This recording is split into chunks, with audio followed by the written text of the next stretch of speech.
Hello, good morning. কেমন আছো তোমরা সবাই? আশা করি ভালো আছো। আমিও খুব খুব ভালো আছি। দিনটা ছিল কিস ডের দিন, সেই জন্য তোমাদেরকেও একটু কিস দিয়ে দিলাম। চলো এবার উঠতে হবে, উঠে পড়ি। উঠে একটুখানি নিজেকে দেখছি আমি। আমি এটা প্রত্যেক দিনই করি। ঘুম থেকে উঠে আয়নার সামনে দাঁড়িয়ে আগে নিজেকে দেখি, নিজের মধ্যে কি চেঞ্জ করতে হবে, কি ঠিক আছে কি ভুল আছে, আমি নিজেই নিজেরটা বুঝি। তো এগুলো করে নিয়ে এবার একটুখানি কাজবাজের দিকেও যেতে হবে। তো চলো এবার একটু রান্নাঘরের দিকে যাওয়া যাক। এই যে মুখ টুক দেখে চলে আসলাম রান্নাঘরের দিকে। আর এবার হচ্ছে সকালবেলা ব্রাশ করতে হবে। ব্রাশ করার আগে দেখলাম বেসিনে কয়েকটা চায়ের কাপ টাপ ছিল। এমনিতে বাসনটা খুব একটা আমি মাজি না, মাই করে, কিন্তু যেটুকু ওই দুটো কাপ একটা ডিশ ছিল সেগুলো আমি নিজেই ধুয়ে ফেলছি। মাঝে মাঝে হয় এরকম যে কাজ করতে ভালো লাগে, মাঝে মাঝে কাজ করতে ইচ্ছে করে না। তো যখন আমার কাজ করতে ইচ্ছে করে না তখন মা কাজ করে, আর যখন মায়ের তো ইচ্ছের ব্যাপার নেই, মা শরীর খারাপ থাকলেই একমাত্র চুপচাপ থাকে, তো সেই সময়টুকু আমি কাজ করি, ওই আমার মুড অনুযায়ী আর কি। তো যাই হোক, যে কটা বাসন ছিল দু চারটে সেটা ধুয়ে ফেললাম, তারপরে এই যে ব্রাশ করে নিচ্ছি। আর এই ব্রাশ করার সময়টা আমার কাছে খুব ইম্পর্টেন্ট, কারণ আমি সারা দিন কী কী করবো এই ব্রাশ করার টাইমে সব কিছু ডিসাইড করে ফেলি। তারপর আর কি, এখন আমার তো নতুন রুটিন, গ্রিন টি সকালবেলা খেতে হচ্ছে, আর না হলে লেবু জলটা খাই। তো এখন কয়েকদিন ধরে গ্রিন টিটাই খাচ্ছি, একটুখানি মধু দিয়ে নিচ্ছি। আর এই জলটা যখন আমি ফোটাই তখন এই জলটার মধ্যে না একটুখানি আদা দিই, তারপরে কখনো কখনো গ্রিন টির মধ্যেও লেবু দিয়ে খাই। আদা দিয়ে খেলে না টেস্টটা অনেকটা ভালো লাগে। তো এই যে লেবু দিয়ে নিলাম, আর এবার জলটাও এর মধ্যে দিয়ে নেব, তারপর খেয়ে নেব। খেতে খেতে অনেক ব্যাপার আছে, সেগুলোও তোমাদেরকে দেখাবো। আমি কোনো কাজই একটা কাজ একসাথে করতে পারি না, মানে কিছু খাওয়ার টাইমে আমাকে হয় ফোন ঘাঁটতে হবে, না হলে কোনো ভিডিও দেখতে হবে, না হলে কারোর সাথে কথা বলতে হবে, এগুলো আমি করতেই থাকি।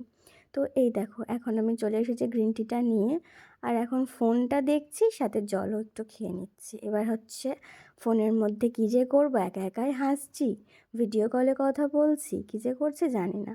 সকালবেলাটা এগুলোই করি আমি, সবার সাথে একটু কথা বলি, একটু ভিডিও কল করি, ভালো লাগে।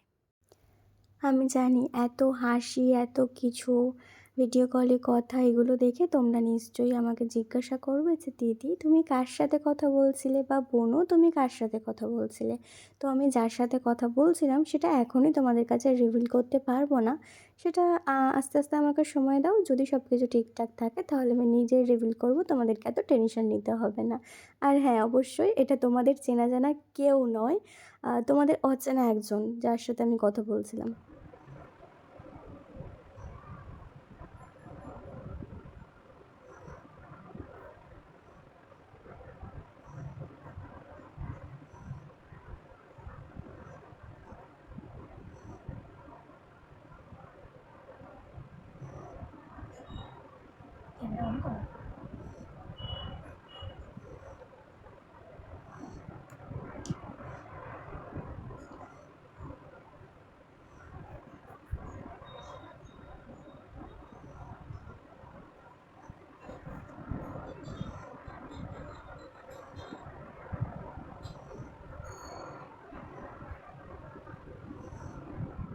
এখন নিশ্চয়ই তোমরা ভাবছো যে এটা আমি কী করছি। আসলে প্রত্যেকবার গ্রিন টি খাওয়ার পর এই টি ব্যাগটা হালকা করে এরকমভাবে মুখের মধ্যে লাগিয়ে 10-15 মিনিট ওরমভাবেই ছেড়ে দিই। গ্লোটা কি আর এমনি এমনি আসে বলো? দেখলে হবে, খরচা আছে তো। তো যাই হোক, এখন হচ্ছে একটুখানি স্নান করতে যাব। আর স্নান করার আগে অনেকগুলো জামা কাপড় আছে, সেগুলো সমস্ত কাচতে হবে। আমি অনেক জমিয়ে ফেলি, তারপর একসাথে কাচতে অনেক কষ্ট হয়। উফ, হয়ে গেছে আমার স্নান করা। আর এই যে এক বালতি গেছেছি, কিন্তু এগুলো আমি মেলবো না, এগুলো মেলবে আমার মা। কারণ এই তারগুলো যেগুলো আছে এগুলো হচ্ছে অনেক অনেক উঁচুতে, যেটা আমি হাত পাবো না। আমার মা আমার থেকে সামান্য লম্বা, তো সেই জন্য এই সব মেলার কাজটা মাই করে, কাছাকাছির কাজটা আমি করি, কারণ মা অতক্ষণ বসে কাচতে পারে না। তাই বাড়িতে তো করিনি, মানে করি না আর কি। বাড়িতে তো মেশিন আছে, বাড়িতে মেশিনের মধ্যে ঢুকিয়েই যায়, মেশিন ফুল হয়ে গেলে মেশিন চালিয়ে দিই, কোনো বুঝতেই পারি না কিছু। একটু কষ্ট হয়ে গেছে। তো চলো, এখনও অনেক কিছু বাকি, দেখতে থাকো। এই যে মাঝখানে আর কোনো কিছু তোমাদেরকে দেখানো হয়নি, হঠাৎ করেই বেরিয়ে পড়েছিলাম শ্যুটিংয়ের জন্য। হঠাৎ করেই কল এসেছিলো আর হঠাৎ করেই আমি বেরিয়ে পড়েছিলাম, যেহেতু আমি আগে থেকেই রেডি ছিলাম। তাই এই যে চলে এসেছি আর এসেই বসে পড়েছি মেকআপে। মেকআপ কমপ্লিট হলে চলে যাব হেয়ারে। এই যে দেখো হেয়ার করছি। আমার হেয়ারটা যিনি এদিন বেঁধেছিল আমার না খুব পছন্দ হয়েছে। আমি এরকমভাবে সচরাচর চুল বাঁধি না, কিন্তু এইটা বেঁধে না আমাকে এক্কেবারে অন্য রকম দেখতে লাগছিলো। দেখো তোমরা পুরো লুকটা, বলো তো কমেন্টে কেমন লাগছিল। পরে যদিও আমাকে টিপ দেওয়া হয়েছিল, প্রথমে টিপটা ছিল না বলে একটু অড লাগছিল। এই দেখো আমার সেই বিশ্বের সেরা কাজ, যেটা আমাকে বারবার করতে হয়, সেটা হচ্ছে এই ট্যাটু আঁকা। ট্যাটুটা যে কেন করেছিলাম, আমার জীবনের সবথেকে প্রথম ভুল হচ্ছে এই ট্যাটুটা করা। মানে একটা এটার মধ্যে না মা লেখা ছিল, বাট ট্যাটুটা আমার তো অনেক খুঁতখুঁটানি স্বভাব আছে, আমি কাঁচা অবস্থাতেই খুঁটে ট্যাটুটার একদম গুষ্টি উদ্ধার করে দিয়েছি। সেই কারণে ওটা দেখতে বড্ড বাজে লাগে, তাই সব জায়গায় গেলেই আমাকে ট্যাটুটা ঢাকতে হয়।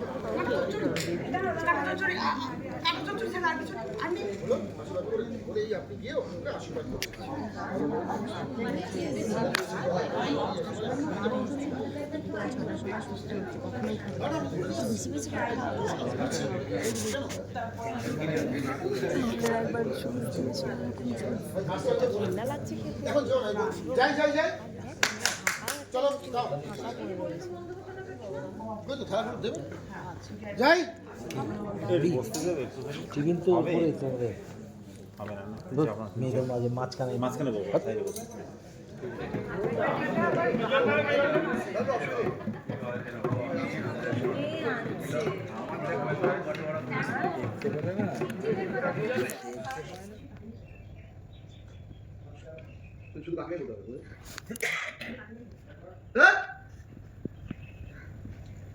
কাকিমা জায়গায় দাঁড়িয়ে কথা বলবো একটু ফেভার মধ্যে হালকা হ্যাঁ হ্যাঁ এটা দেখে নাও কাকিমা জায়গা হ্যাঁ অ্যাকশন কাকিমা জায়গায় দাঁড়িয়ে কাকিমা কি ভাবছে।